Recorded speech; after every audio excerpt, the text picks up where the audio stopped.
ये देखो क्या हालत करके रखी है। कोई सीनियर सिटीजन आके बैठता भी है तो उसको मारपीट करते हैं, उसको भगाते हैं। और इनके छोटे छोटे बच्चे हैं और ये ऐसी गंदी हरकतें करते हैं कि हमें अभी कैमरे में बोलने के लिए भी शर्म आती है।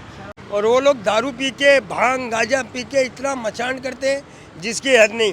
2-4 लोग थे, अब देखते देखते बढ़ के 10-12 लोग आ गए हैं। पुलिस स्टेशन है, कोई कंप्लेंट लेने के लिए रेडी नहीं है, ना कोई एक्शन ले रहे वो लोग। नमस्कार, मैं हूं आपके साथ एकता पोदार और आप देख रहे हैं सिटी न्यूज़ मुंबई। इस वक्त मैं मौजूद हूं पूनम सागर के अयप्पा मंदिर के सामने। अयप्पा मंदिर का जो ये बस स्टॉप है, आप देख सकते हैं किस तरीके से जो बेरोजगार बेघर लोग हैं उन्होंने कब्जा कर रखा है। यहाँ के जो रहीवासी हैं उनको काफ़ी तकलीफ होती है। आइए जानते हैं उन्हीं की ज़ुबानी की किस तरीके की तकलीफ यहाँ के जो बेरोजगार बेघर लोग यहाँ पर रह के तकलीफ दे रहे हैं, किस तरीके की। सर क्या कहेंगे, ये कितने दिन से यहाँ पे सामान रखा हुआ है? मैडम ये कम से कम 8 या 9 महीना हो गया है। हम लोगों की अयप्पा मंदिर के बाजू में पूनम विहार में दुकान है, ब्यूटी फर्निशिंग, मैं उसका ओनर हूँ। तो रात में हम लोग दुकान बंद करते हैं, तो दुकान बंद करने के बाद में उधर ही वो लोग सोते हैं, उधर ही खाते हैं, उधर ही हंगते, उधर ही दारू पीते हैं, उधर ही मचान करते हैं। और कोई भी आएगा और सबसे झगड़ा करते हैं। और बस स्टॉप को गार्डन बना के रखे हो, आप देखो ये देखो क्या हालत करके रखी है। कोई सीनियर सिटीजन आके बैठता भी है तो उसको मारपीट करते हैं, उसको भगाते हैं। बस वाले भी बहुत बार, म्यूनसिपालिटी वाले कुछ भी नहीं करते हैं। हम लोग चौकी में भी कंप्लेंट दे चुके हैं, हम लोग बहुत बुरे फंसे हुए हैं। यहाँ के जो स्थानिक नेता है, नगर सेवक है, हम लोग उधर भी जाके बोल चुके हैं, कई बार बोल चुके हैं। और वो लोग दिन में 10 बार इधर से जाते आते जाते हैं, देखते हैं सब, कोई बोलता नहीं है इनको। हाँ बोलते हैं आगे की कार्रवाई कर रहे हैं, हम लोग आगे की कार्रवाई कर रहे हैं। तो 2-4 लोग थे, अब देखते देखते बढ़ के 10-12 लोग आ गए हैं। हाँ और यहाँ पे जिस तरीके से आपने बोला कि सीनियर सिटीजन्स को यहाँ पे बैठने नहीं देते हैं, तो नहीं इसकी बैठने कंप्लेंट देते। पुलिस स्टेशन में आपने किस तरीके से की है? पुलिस स्टेशन है, कोई कंप्लेंट लेने के लिए रेडी नहीं है, ना कोई एक्शन ले रहे वो लोग। तो आप कंप्लेन करने जाते हैं तो आपको किस तरीके का जवाब मिलता है? आपका काम हो जाएगा, आप शांत रहिए, सब काम हम लोगों का, आपका काम जारी है। और हम आपका काम कर लिखित देंगे। में किसी तरीके का आपने पत्र व्यवहार किया है? हाँ दिया है, पूरा दिया है। हम लोग पूरी दुकान वाले, पूरी बिल्डिंग वाले, हम लोगों के पास पूरा है उसका। पुलिस वालों ने क्या कहा? पुलिस वाले आए थे, उन लोग ने उन लोग को भगाया, लेकिन वापस दूसरे दिन सुबह वापस आ जाते। हम चाहे कितनी भी बार उन्हें भगाए, वो वापस आते। एमबीएमसी में बोलेंगे तो उन लोग आते। ये इतने खतरनाक है ना, आने वाले दिनों में बहुत तकलीफ होगी।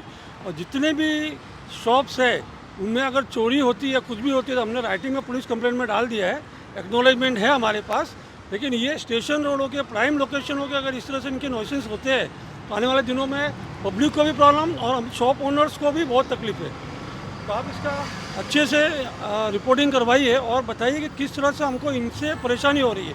और इनके छोटे छोटे बच्चे हैं और ये ऐसी गंदी हरकतें करते हैं कि हमें अभी कैमरे में बोलने के लिए भी शर्म आती है। और मुझे कितने रात को फ़ोन आते हैं कि भी आपके दुकान के बाहर इस तरह से बैठे हुए हैं, ये कर रहे हैं, वो कर रहे हैं, कि कल किसी मर्डर हो गया, कुछ भी हो गया, कुछ भी हो सकता है, तो who will be the responsible? ये बस स्टैंड में ये इस तरह से कोई बैठा जाता है, अपने पूरे मीरा रोड का कितना इमेज खराब होता है।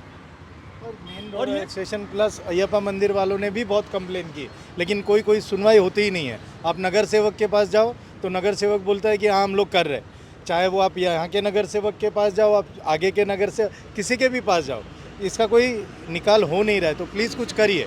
गीता जैन के पास भी गए थे तो कोई आया था नहीं, क्या लेके गए थे, उनको घोड़बंदर तक छोड़ के आए, तो फिर वापस यहाँ आ गए। मतलब 2 फैमिली थी, अभी और 2 से 2 4 हो गई। मतलब भिखारियों को देख के और भिखारी जमा हो रहे हैं। मैडम आपका भी शॉप है यहाँ पर, आपके शॉप के बाहर रात को वो सोते हैं?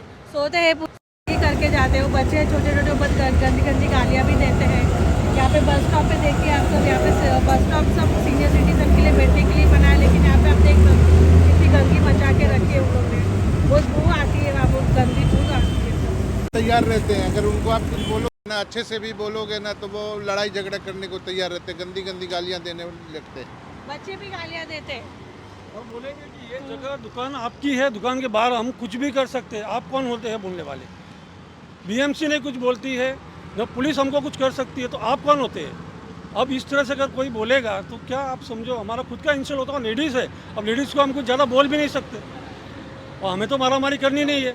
कल अगर किसी ने गुस्से में उनको मार दिया, कुछ हो गया, तो रिस्पॉन्सिबल कौन होगा? पुलिस प्रशासन से आपकी क्या मांग रहेगी? हम लोग तो यही बोल रहे हैं ना मैडम, उन लोगों को हटाओ, इन लोगों को, ये कचरपट्टी को हटाओ। रात में बहुत गंदगी भी होती है, रिक्शे वाले आते हैं, 150 रुपये में काम भी होता है। हम लोग बहुत शर्मिंदगी है हम लोगों को, अभी बोलने को भी हम लोगों को शर्म आती है। और वो लोग दारू पी के, भांग गांजा पी के इतना मचान करते हैं जिसकी हद नहीं। उस दिन पुलिस वालों को भी गाली दे रहे थे ये लोग उनके मुंह के सामने, और म्यूनसिपाल्टी वाला है उनको भी गाली दे रहे थे। 2 सीनियर सिटीजन गुजराती लोग थे उधर बैठे थे आराम से, तो वो खाली बोले कि भाई ये कपड़ा हटा दो, तो उनको है ना मारने को दौड़े।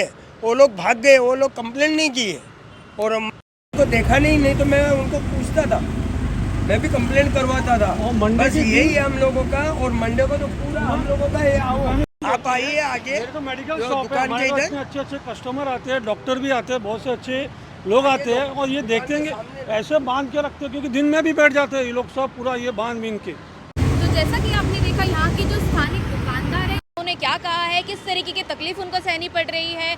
अपशब्द का इस्तेमाल किया जा रहा है, गंदे व्यवसाय यहाँ पर किए जाते हैं। जिस तरीके से आपने सुना उन्हीं की जुबानी उनको भी शर्म आ रही थी ये सब बयान करते हुए। और आपको बता दें, पुलिस प्रशासन हो, एमबीएमसी हो, चाहे तो यहाँ के लोकल नेता है, नगर सेवक है, जनप्रतिनिधि है, ये उनके पास भी जा चुके हैं, लेकिन किसी भी तरीके का सॉल्यूशन उनको अभी तक मिला नहीं। अब देखना यह है कि आने वाले समय में जिस तरीके से ये बेरोजगार बेघर लोग यहाँ पर तमाशा करते हैं, दादागिरी दिखाते हैं, ये कब रुकेगा, ये तो अब बहुत बड़ा सवाल बना पड़ा है। ये तो अब आने वाले वक्त में पता चलेगा कि इनके ऊपर किस तरीके से प्रशासन कार्रवाई करती है।